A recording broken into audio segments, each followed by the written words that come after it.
I'm Tess McDougall, Statewide Agriculture Recovery Manager for Agriculture Victoria, and we're here today at Simon, Yvette and Tom Brady's to discuss their fire plan and fire preparedness.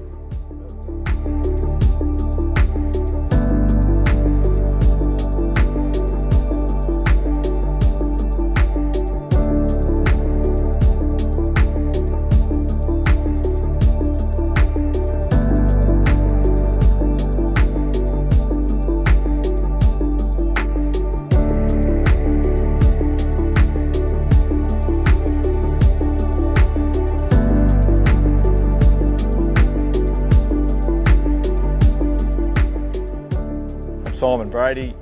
This is Jaluka Park and we live at Rhymney, which is in between Moyston, Pomonal and Stawell, basically. Got 2,000 hectares, running about 9,500 sheep and a couple of thousand acres of crop. Got my son, one permanent staff member, my wife and my father who's retired also helps us on the farm. I'm third generation farmer, so my son's fourth. Originally from the Mallee, and my great-grandfather come down here, and then my grandfather actually bought this place that we're standing on now, and then from there we've my son and I and wife have expanded fairly big into what we originally started with. So we've had 2 fires but been very lucky, and this was probably our third big one, but very lucky that we haven't lost a lot of damage or stock to everything. So we were shearing and we got notified, I think at about 12:30, there was a fire on the other side of the mountain behind Pomonal. Just through survey, our emergency alert. We could see smoke, so we continued to shear till about 1:30 and noticed that the fire really got going. We were starting to get consumed by smoke too, so we cancelled shearing and then decided to plan if it comes out, where's it going to go. So that's when pretty much at 2 o'clock everyone had left and we had planned what we're going to do, which was basically get in all our good stock for a start while we had time. We were unsure how long we had before it come out of the mount. We were thinking a couple of hours, just talking to the local captain who was in Pomonal and just getting constant updates.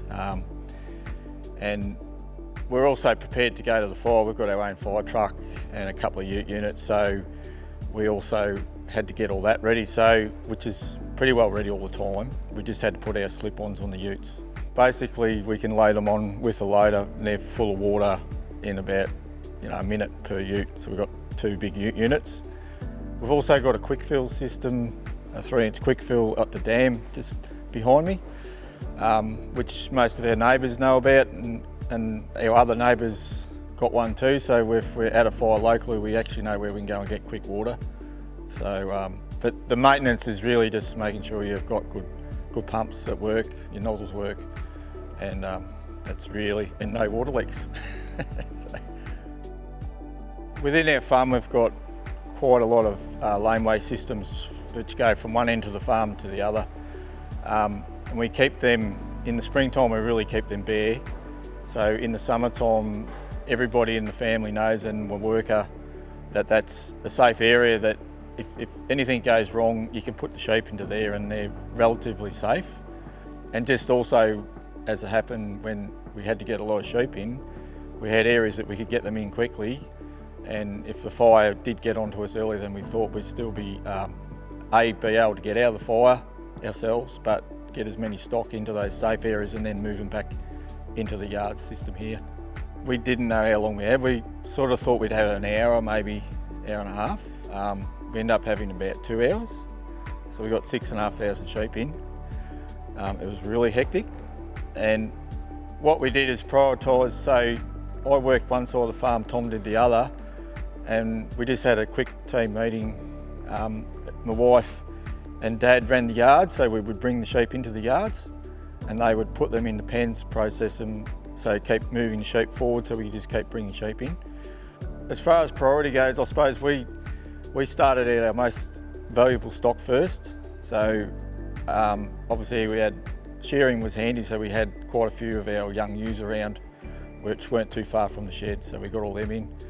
Our merino lambs, which is our next breeders, and our good merino ewes, breeding ewes.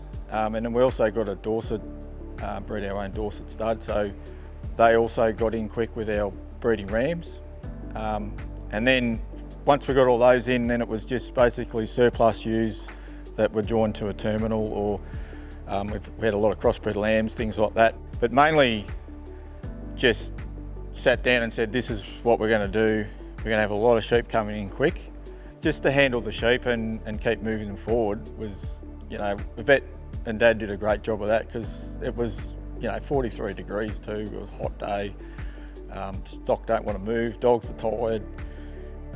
And we've just ran sheep in so they're puffing and they don't want to move. So it's just about actually just all working together a bit and helping each other. So, protect what you can, yeah. Most of our external boundary fences are all steel. So we've sort of slowly converted everything to steel or concrete, just in that fact, if we do have something, we're still going to have a fence that could keep stock in. We've got an inventory obviously of all our machinery and everything, but also our stock, fencing. Just important to have that proper safety gear, especially when we've been to a lot of fires, and just to know you're a little bit safer with that protective gear could save your life, so you sort of really got to have it. Yeah. When there's a fire coming, that's my thing, is we all sort of know our safe area, but it's also just getting everyone together and say we've got to have a plan. Especially a lot of the time, if it's not in the mountain, we actually might go to the fire. So if Tom and I, my son, decide to go to the fire, can Dad and my wife and Luke, who works for me, handle everything? So it's knowing that you've got a plan that if we get called away, they can still, get this in, get this in, get this in, and we'll see what happens, and I'll talk to you in an hour when we assess where we are. We've always had a plan since then, and everybody on the farm's aware of it and of their jobs and what to do. Not to panic, just, this is what we're going to do, get them in. It's easier to get them in, even if the fire's a long way away, than to wait to the last minute and then go, oh, I'm going to get the sheep in, and then put yourself in danger. Definitely having safe areas within your farm is just a must. Whether it's just around your house or around sheds, knowing that you can go to a spot and be safe, and it's the same for your stock. So if you're safe, your stock can be safe too. Yeah, so with all our pumps and everything, so we've got a pump at the house, and on our quick fill and everything, they're all good quality pumps, reputable brands, and we always make sure they're full of fuel, and everyone knows where the fuel is for them. So when it all happened, I think it was really hot, but the beauty of having a laneway system